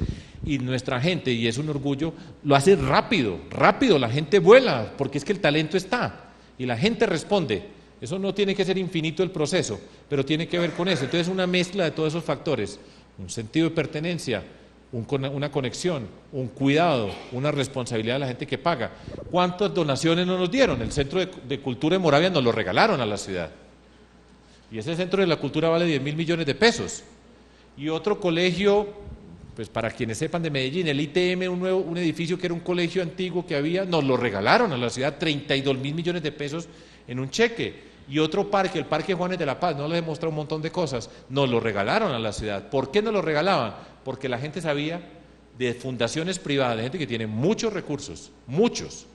Pero entonces decían, creemos y aportamos. Si usted coge toda esa cantidad de recursos, es un pedazo grande de la inversión en la ciudad, sin escándalo, y tiene que ver con eso, la confianza. Muchas gracias a todos, gracias a ti, Sergio, por esa generosidad humana, por estar aquí. Y vamos a seguir viendo esta maravillosa experiencia con uno de los principales actores, que es Juan Diego Lopera, que va a continuar, él es el subdirector. Ya, cuenta.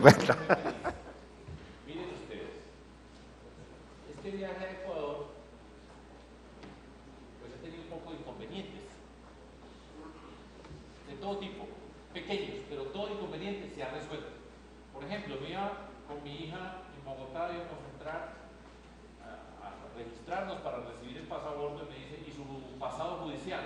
¿Y qué? El pasado judicial. Para ir a Ecuador lo necesitamos, pues si los ecuatorianos nos quitan esa tontería. Y ahora le voy a decir al presidente Correa que por favor lo quitemos de una vez porque las relaciones van por muy buen camino y tenemos que tener una muy buena relación. Y yo no sabía. Y pues no puede viajar. Y no. Vamos para los Galápagos, le tengo que ir a esto. Bueno, se puede por internet y no sé qué cosas logramos sacarlo en el aeropuerto de Bogotá, mi secretaria anterior. Allá llegué, ¡pum! Llegamos. Y así para cada pasito que vamos dando, un pequeño inconveniente. Un pequeño inconveniente. El de ayer, en las Islas Galápagos, ni uno. Bueno, ayer llegamos y llego yo y me meto la mano en los bolsillos y ¿dónde están mis documentos? La cédula, la tarjeta de crédito, la tarjeta de mi medicina, todo ese tipo de cosas. Se me perdió. ¿Qué voy a hacer yo ahora? Busqué por todos lados. Y lo único que queda es que se me han quedado en el barco. Aquí estaba Roque Sevilla, el dueño de la empresa. Yo dije, pues averigüen allá. Yo he estado pues amargado, la verdad. Porque si ahora cómo hago para mis papeles, la cédula, otra vez todo este tipo de cosas. Pero como ha sido todo acá en Ecuador, pues me acabas de decir que aparecieron los papeles en el barco. Entonces todo ha salido muy bien acá, sudado, pero nos ha ido muy bien y me llevo el mejor recuerdo de Ecuador, de Quito y de todos ustedes. Muchísimas gracias. Muchas gracias, Sergio.